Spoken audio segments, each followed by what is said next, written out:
സ്വീകാര്യ നിമിഷങ്ങളാണ്. ഇവിടെയുള്ള ഓരോ ആളുകളെയും രാജ്യമിനിസ്റ്റർക്ക് അറിയാം എന്നുള്ളതാണ് ഏറ്റവും വലിയ പ്രത്യേകത. കാരണം നമ്മൾ കണ്ടതാണ് ഈ ദുരന്ത സമയത്ത് മിനിസ്റ്റർ ആ മുണ്ടൊക്കെ മടക്കി കുത്തി ആ ചളിയിലേക്ക് ഇറങ്ങിയ കാഴ്ച. അമ്മയുടെ ചുംബനം കൊടുക്കുന്നൊക്കെ കണ്ടോ? അതെ, ഒരു വീട്ടിലൊരു അംഗത്തെ പോലെയാണ്.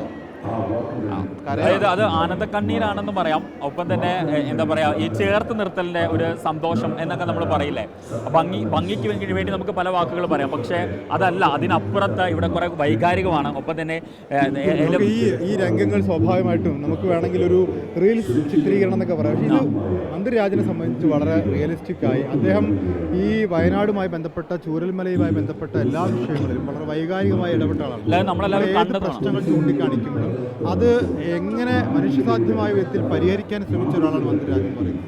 അല്ല, അതാണ് രഞ്ജിത്ത് ഞാൻ നേരത്തെ സൂചിപ്പിച്ചത്. കാരണം മിനിസ്റ്ററെ സംബന്ധിച്ച ഇത് ഒരു ആക്ടിങ്ങോ അല്ലെങ്കിൽ ഇതൊരു PR വർക്കോ ഒന്നുമല്ല, മറിച്ച് മന്ത്രിക്ക് ഇവിടെയുള്ള ഓരോ വ്യക്തികളുമായിട്ടും കൃത്യമായിട്ട് ബന്ധമുണ്ട് എന്നുള്ളതാണ്. അത് നേരിട്ട് കണ്ട് ബോധ്യപ്പെട്ട ഓരോ മാധ്യമപ്രവർത്തകരും ഒപ്പം തന്നെ നാട്ടുകാരുമാണ് ഇവിടെയുള്ളത്. ഇവിടെയുള്ള ഓരോരുത്തരുടെയും പേര് വിളിച്ച് സംസാരിക്കാൻ പക്കവണ്ണം ഇന്ന് മന്ത്രിക്ക് ഇവിടെ അടുപ്പമുണ്ട് എന്നുള്ളതാണ് ഏറ്റവും പ്രധാനപ്പെട്ടുള്ള കാര്യം. അതുകൊണ്ട് തന്നെയാണ് ആളുകളൊക്കെ തന്നെ ഇപ്പം ഈ മന്ത്രിയെ കാണുമ്പോൾ വൈകാരികമായിട്ട് പ്രതികരിക്കുന്നത്. ഒപ്പം തന്നെ മന്ത്രിയെ ആലിംഗനം ചെയ്യുന്നത്, ചുംബിക്കുന്നത് ഒക്കെ തന്നെ ചെയ്യുന്നത് അതിൻ്റെ കൂടി ഭാഗമായിട്ടാണ് എന്ന് വേണം നമുക്ക് ഈ ഒരു ഘട്ടത്തിൽ പറയാൻ.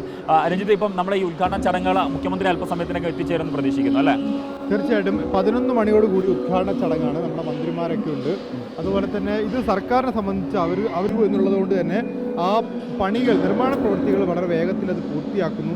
അതിൽ ആദ്യഘട്ടത്തെ നിർമ്മാണ പ്രവൃത്തി പൂർത്തിയാക്കി അത് നൽകാൻ വേണ്ടി സാധിക്കുന്നു എന്നുള്ളതാണ് ഏറ്റവും പ്രധാനപ്പെട്ട കാര്യമെന്ന് പറയുന്നത്. ഏതായാലും അതിൻ്റെ ഏറ്റവും വൈകാരികമായ രംഗങ്ങൾ നമ്മൾ കണ്ടുകൊണ്ടിരിക്കുന്നു. അത് ഏറ്റവും പ്രധാനപ്പെട്ട ഒരു ഒരു ഒരു തിരുവനന്തപുരത്ത് വന്നു, രഞ്ജിത്ത് കോഴിക്കോട്ട് നിന്ന് വന്നു. നമ്മളെല്ലാവരും എത്തുമ്പോൾ ആ സമയം മുതൽ ഇവിടെ നമ്മൾ മന്ത്രി രാജനെ മുണ്ടും മടക്കി കുത്തി നടക്കുന്ന കാണുകയാണ്. അവിടുന്ന് അങ്ങോട്ടേക്ക് പിന്നെ അവരുടെ ക്യാമ്പിലും എല്ലാം ഉണ്ട്. വൈകാരികമായ രീതിയിലാണ് ഇവരുടെയൊക്കെ ഓരോ ആളുകളെയും